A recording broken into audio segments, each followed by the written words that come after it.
Del libro Jesús de Nazaret de Joseph Ratzinger. Las tentaciones de Jesús. Si eres hijo de Dios, di que estas piedras se conviertan en panes. Así dice la primera tentación. Si eres hijo de Dios. Volveremos a escuchar estas palabras a los que se burlaban de Jesús al pie de la cruz. Si eres hijo de Dios, baja de la cruz. El libro de la sabiduría había previsto ya esta situación. Si es justo, hijo de Dios lo auxiliará. Aquí se superponen la burla y la tentación. Para ser creíble, Cristo debe dar una prueba de lo que dice ser. Esta petición de pruebas acompaña a Jesús durante toda su vida, a lo largo de la cual se le echa en cara repetidas veces que no dé pruebas suficientes de sí, que no haga el gran milagro, que acabando con toda ambigüedad u oposición, deje indiscutiblemente claro para cualquiera que es o no es. Y esta petición se la dirigimos también nosotros a Dios, a Cristo y a su iglesia a lo largo de la historia. Si existes, Dios, tienes que mostrarte. Debes despejar las nubes que te ocultan y darnos la claridad que nos corresponde. Si tú, Cristo, eres realmente el Hijo y no uno de tantos iluminados que han aparecido continuamente en la historia, debes demostrarlo con mayor claridad de lo que lo haces. Y así tienes que dar a tu iglesia, si debe ser realmente la tuya, un grado de evidencia distinto del que en realidad posee.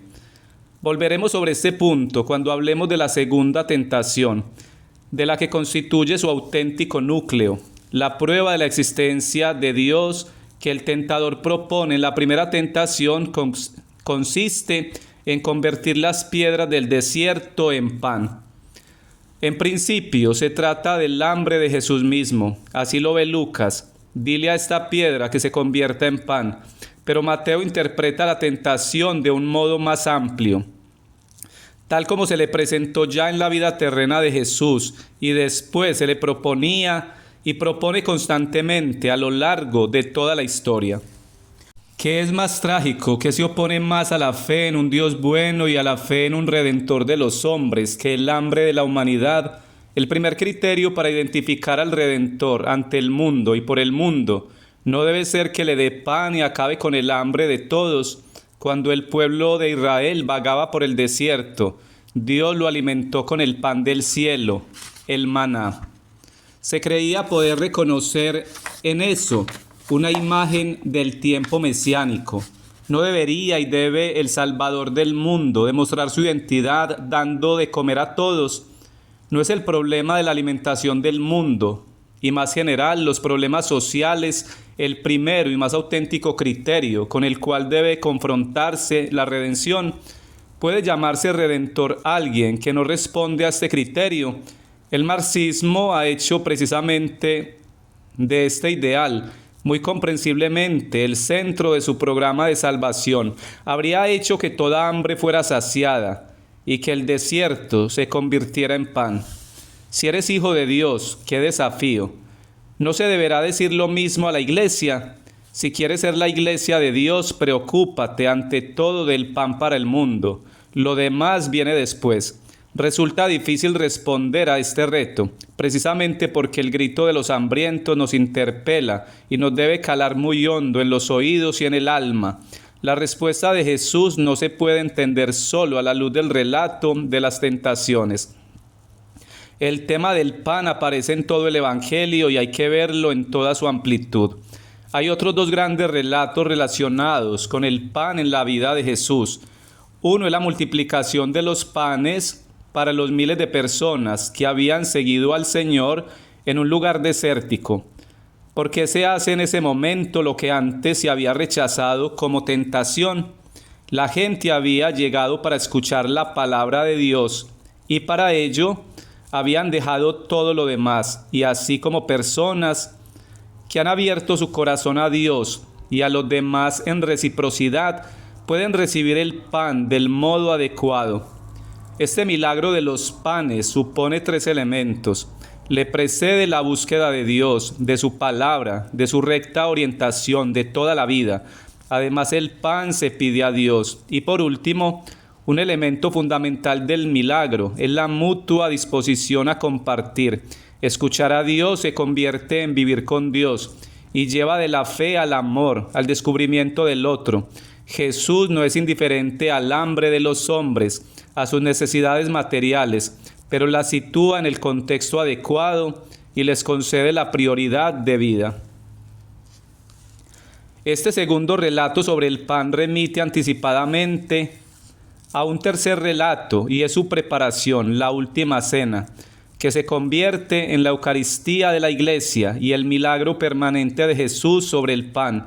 Jesús mismo se ha convertido en grano de trigo, que muriendo da mucho fruto. Él mismo se ha hecho pan para nosotros, y esta multiplicación del pan durará inagotablemente hasta el fin de los tiempos. De este modo entendemos ahora las palabras de Jesús, que toma del Antiguo Testamento para rechazar al tentador. No solo de pan vive el hombre, sino de toda palabra que sale de la boca de Dios. Hay una frase al respecto del jesuita alemán Alfred Delp. Ejecutado por los nacionalsocialistas, el pan es importante, la libertad es más importante, pero lo más importante de todo es la fidelidad constante y la adoración jamás traicionada. Cuando no se respeta esta jerarquía de los bienes, sino que se invierte, ya no hay justicia, ya no hay preocupación por el hombre que sufre, sino que se crea desajuste y destrucción también en el ámbito de los bienes materiales, cuando a Dios se le da una importancia secundaria, que se puede dejar de lado temporal o permanentemente en nombre de asuntos más importantes. Entonces fracasan precisamente estas cosas presuntamente más importantes. No solo lo demuestra el fracaso de la experiencia marxista, las ayudas de Occidente a los países en vías de desarrollo, basadas en principios puramente técnico-materiales, que no solo han dejado de lado a Dios, sino que además han apartado a los hombres de Él con su orgullo del sabelotodo, han hecho del tercer mundo el tercer mundo en sentido actual. Estas ayudas han dejado de lado las estructuras religiosas, morales y sociales existentes y han introducido su mentalidad tecnicista en el vacío. Creían poder transformar las piedras en pan, pero han dejado piedras en vez de pan. Está en juego la primacía de Dios. Se trata de reconocerlo como realidad, una realidad sin la cual ninguna otra cosa puede ser buena. No se puede gobernar la historia con meras estructuras materiales, prescindiendo de Dios. Si el corazón del hombre no es bueno, ninguna otra cosa puede llegar a ser buena. Y la bondad de corazón solo puede venir de aquel que es la bondad misma, el bien. Naturalmente se puede preguntar por qué Dios no ha creado un mundo en el que su presencia fuera más evidente, por qué Cristo no ha dejado un rastro más brillante de su presencia, que impresionara a cualquiera de manera irresistible. Este es el misterio de Dios y del hombre que no podemos penetrar. Vivimos en este mundo en el que Dios no tiene la evidencia de lo palpable, y solo se le puede buscar y encontrar con el impulso del corazón a través del éxodo de Egipto. En este mundo hemos de oponernos a las ilusiones de falsas filosofías y reconocer que no solo vivimos de pan, sino ante todo de la obediencia a la palabra de Dios. Y solo donde se vive esta obediencia nacen y crecen esos sentimientos que permiten proporcionar también pan para todos. Pasemos a la segunda tentación de Jesús, cuyo significado ejemplar es el más difícil de entender en ciertos aspectos. Hay que considerar la tentación como una especie de visión, pero que entraña una realidad, una especial amenaza para el hombre Jesús y su misión. En primer lugar, hay algo llamativo. El diablo cita la Sagrada Escritura para hacer caer a Jesús en la trampa. Cita el Salmo 91, que habla de la protección que Dios ofrece al hombre fiel, porque a sus ángeles ha dado órdenes para que te guarden en sus caminos, te llevarán en sus palmas para que tu pie no tropiece en la piedra. Estas palabras tienen un peso aún mayor por el hecho de que son pronunciadas en la ciudad santa, en el lugar sagrado. De hecho, el salmo citado está relacionado con el templo, Quien lo recita espera protección en el templo, pues la morada de Dios debe ser un lugar de especial protección divina. ¿Dónde va a sentirse más seguro el creyente que en el recinto sagrado del templo? El diablo muestra ser un gran conocedor de las Escrituras, sabe citar el Salmo con exactitud. Todo el diálogo de la segunda tentación aparece formalmente como un debate entre dos expertos de las Escrituras. El diablo se presenta como teólogo.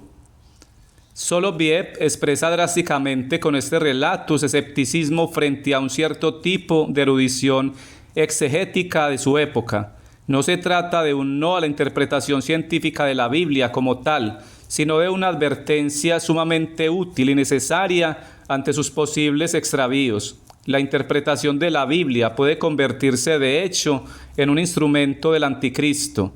No lo dice solamente Soloviev, es lo que afirma implícitamente el relato mismo de la tentación. A partir de resultados aparentes de la exégesis científica se han escrito los peores y más destructivos libros de la figura de Jesús que desmantelan la fe.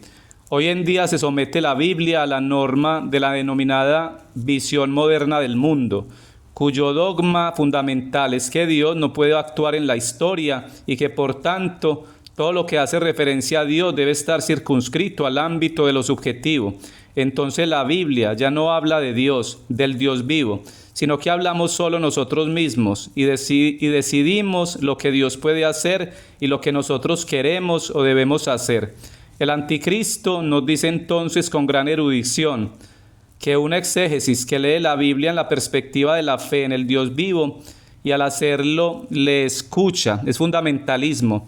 Solo su exégesis, la exégesis considerada auténticamente científica, en la que Dios mismo no dice nada ni tiene nada que decir, está a la altura de los tiempos.